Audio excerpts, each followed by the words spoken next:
आपला वेळ सुरू होतोय आत्ता. नमस्कार. डॉक्टर बाबासाहेब आंबेडकर असं म्हणतात की शिक्षण हे वाघिणीचं दूध आहे आणि जो कोणी ते प्राशन करेल तो गुरगुरल्याशिवाय राहणार नाही.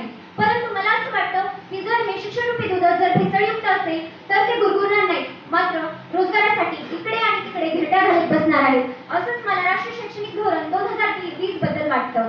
सर्वप्रथम आदरणीय परीक्षक वर्ग आणि विद्यार्थी मित्रांनो, छत्रपती शिवाजी महाराज रयतेचा राजा ओळखले जाणारे त्यांना मी सर्वप्रथम वंदन करते आणि मी स्पर्धा कोड क्रमांक 2548 माझी भूमिका ही विषयाच्या प्रतिकूल बाजूने म्हणजे राष्ट्रीय शैक्षणिक धोरण हे रोजगाराभिमुख नाही अशीच आहे.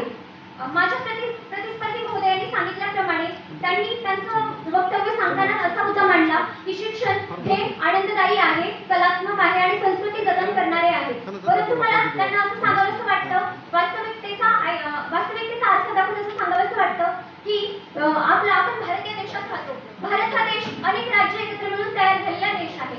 इथे विविधतेने नटलेला देश आहे. अनेक राज्य एकत्र येऊन बनलेला देश आहे. प्रत्येक राज्याची भाषा, प्रत्येक राज्याची संस्कृती ही वेगवेगळी आहे आणि कलात्मकदृष्ट्या पण प्रत्येक राज्य हे वेगळे आहे. पूर्वी राष्ट्रीय शैक्षणिक धोरणात 2020 मध्ये पूर्वी एक बदल करण्यात आला. त्यामध्ये पूर्वी ही घटना दुरुस्ती राज्य सूचीमध्ये असायची, नंतर ती समवर्ती सूचीमध्ये टाकण्यात आली.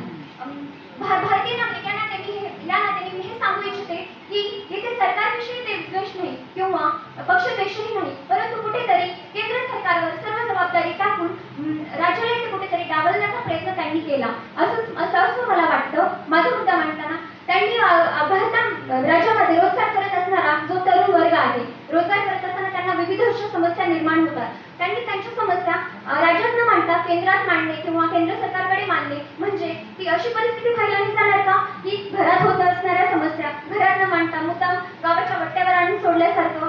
तर तसं यातून समाजामध्ये याचा विपरीत परिणाम असा होतो की समाजात निर्माण होणारी दरी यामध्ये रोजगारामध्ये निर्माण होणारी दरी ही अधिकच वाढत जाते.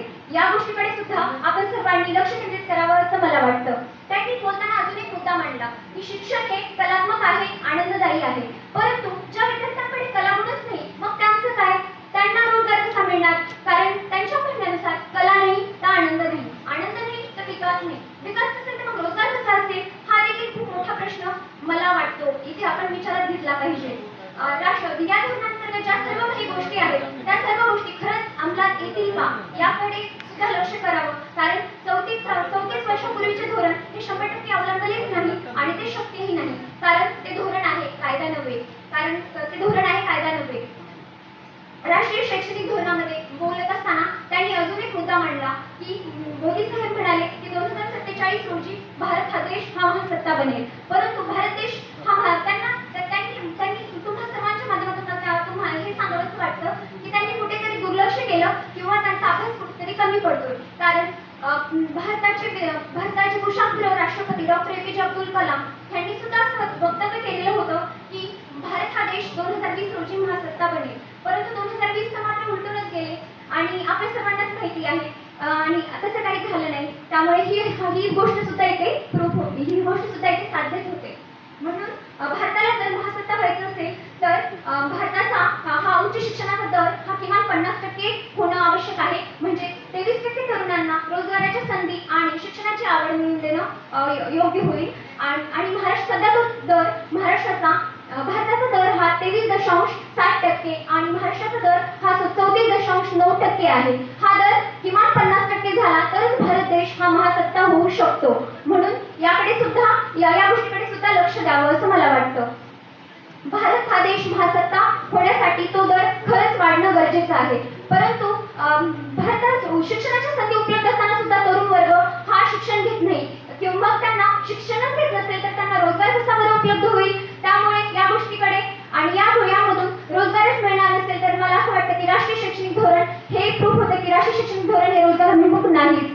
त्यांनी अजून एक म्हटले की जागतिकीकरणामुळे परराष्ट्र व्यापार आणि आयात निर्यात करणं शक्य झालेलं आहे. परंतु याची विपरीत बाजूकडे लक्ष देता त्यांनी दुर्लक्ष केलं कुठेतरी की याच परराष्ट्रवादामुळे आपल्या भारतीय तरुणांना रोजगारासाठी चीनी भाषा शिकण्यास त्यांनी बंदी घातली. हीच गोष्ट जर काही दिवसामध्ये आपल्या भारतीय तरुण आव्हान म्हणून राहणार नाही का, हा देखील खूप मोठा प्रश्न आहे ज्याकडे आपण लक्ष केंद्रित करावं असं मला वाटतं. शेवटी मी एवढंच म्हणेन की लक्ष देऊ नये का, शेवटी माझं एवढंच म्हणणं आहे की कलात्मक शिक्षण म्हणाला, परंतु कलात्मक शिक्षणात कौशल्य दृष्टी शिक्षण घ्यायच्या नादात जर आपण मूलभूत शिक्षणाकडे दुर्लक्ष केलात आणि सर्वजण जर कलात्मक शिक्षण आणि छंदात्मक शिक्षण घ्यायला लागलात, तर इथे बसलेले सर्वजण सचिन तेंडुलकर आणि बसलेल्या सर्वच मुली काय लता मंगेशकर होणार आहेत का? तर नाही. प्रत्येकाला आचरेकरांसारखे गुरु थोडीच मिळणार आहेत आणि संधी प्रत्येकाला काही समान थोडीच येणार आहे, याकडे सुद्धा लक्ष द्या. त्यानंतर मी सुद्धा या धोरणांतर्गत शिक्षण घेणारी एक विद्यार्थिनी आहे. शेवटी व्यासपीठाची रजा घेताना मी एवढंच म्हणेन की शिक्षण माझं सुद्धा या धोरणातून शिक्षण घेताना एवढंच अपेक्षा आहे की राष्ट्रीय शैक्षणिक धोरणातून नंतर रोजगार मिळावा हीच अपेक्षा आहे. त्यासाठी या धोरणामध्ये योग्य तो बदल करावा हीच माफक अपेक्षा व्यक्त करते व व्यासपीठाची रजा घेते. जय हिंद, जय भारत, जय शिवराय.